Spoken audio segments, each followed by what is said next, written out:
Day 132 of the What Sold series. The first sale of the day is this vintage Levi's 517 jeans in a men's 30 by 30. These sold in 6 days for a best offer of $25 plus shipping.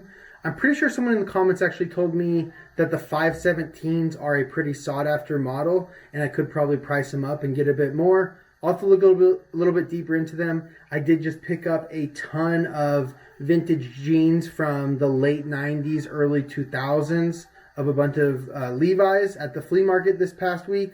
So I will be diving a little bit deeper into some more Levi's. I know a little bit about them, but I'm definitely no expert. And there's plenty of money to be made with Levi's, so I'm going to get to the bottom of it. Sale number 2 is this North Face jacket in a youth size large. This sold in 20 days for a best offer of $10 plus shipping. The youth North Face jackets are definitely not the best sellers. There were a handful of them in the buyout that I did, and I knew that they weren't going to be great sellers when I got them, but I'm still making a few bucks on most of them, and I am just happy to move them, and I'm making a more profit than I expected on most of the adult ones from that buyout. So even though these are selling pretty low, I think that buyout is still going to be very, very profitable. But if you do find any of the better brands like Patagonia in youth, those still have a ton of value, so definitely pick those up. And also if you find some North Face youth ones that are goose down fill, those can still have a decent amount of value as well. So number 3 is this Polo Ralph Lauren shirt in a men's XL. I was actually pretty surprised by this sale. It sold in 1 day for full price $30 plus shipping. Let me show you guys the tag. This one was a vintage one that was made in the USA, but it was just a cotton one. It was very colorful. I don't know if this is technically considered Madras plaid or not. I know Madras plaid has many of the lines going through it that are like not a set pattern. They're kind of more crazy, and then it usually has a bunch more colors in it. So I thought this would fall into that category, but this was just one of those Ralph Lauren items where you kind of just get lucky. It sells quickly and it sells for a good amount. That's not the case with most of the Polo Ralph Lauren button-ups. So number 4 is this Peter Malar button-up shirt in a men's 2XL. This one took 9 months to sell, and it sold for a best offer of $11 plus shipping. I thought these used to sell better, and I definitely used to pick them up almost always when I found them, especially if they were on this newer tag. So that's definitely a newer Peter Malar tag. You'll find a ton of them on the older tag, and I used to pass on those. But I think even these are not doing very well anymore, and I'll have to look a little bit deeper, but most likely I'll be passing on almost all the Peter Malar button-ups going forward.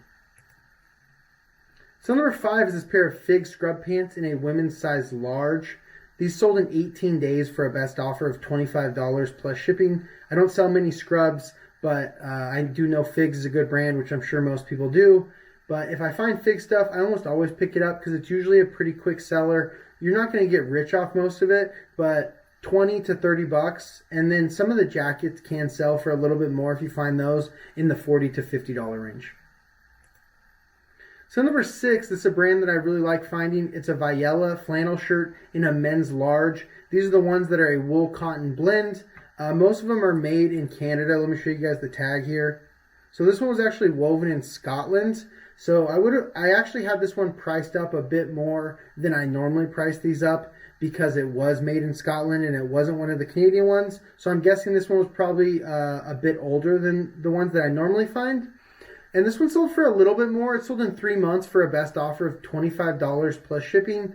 They usually sell in the $20 to $25 range, sometimes even up to 30 bucks. So I guess this one did just kind of sell right in the middle of them. And I guess being made in Scotland didn't really add much value compared to the Canada ones.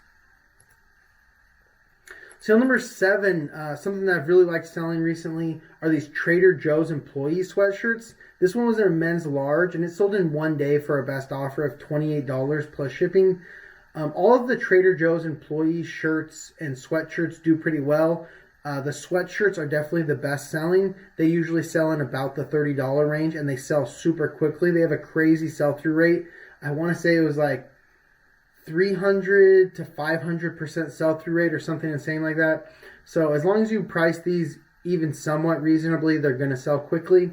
The t-shirts can still do okay, but they don't sell for a ton of money, somewhere in the $15 range.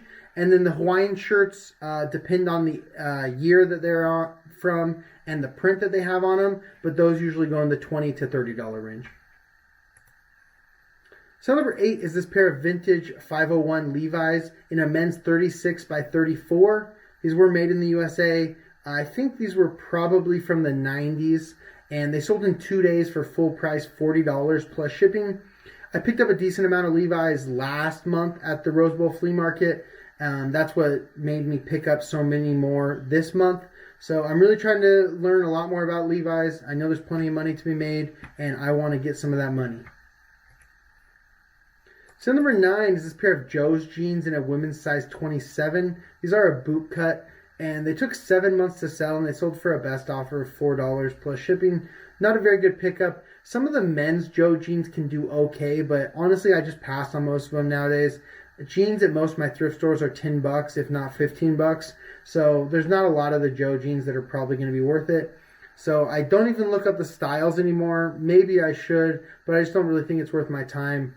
If you guys do know a style of men's or women's Joe jeans that sells really well, leave it down in the comments. I read all the comments, and if you guys can teach me something, I'd appreciate it.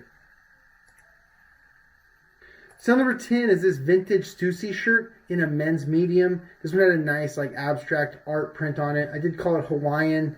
Even though it doesn't really have a Hawaiian floral print, I think that someone that's looking for this shirt might include that in the search. So that is also something that you want to think about when you're adding keywords. You don't just want to spam keywords in there that don't really go with the item. And like I said, even though this isn't necessarily a Hawaiian print, I think that someone might be looking for a shirt like this, might include Hawaiian in their search. So I think it'll be a good match. But this one sold same day for a best offer of $64 plus shipping. A lot of these Stussy items that are made in the USA from the 90s can sell super well, and this was no different. Sale number 11 and the final sale of the day. There wasn't a ton of sales, but there were a few good ones in there.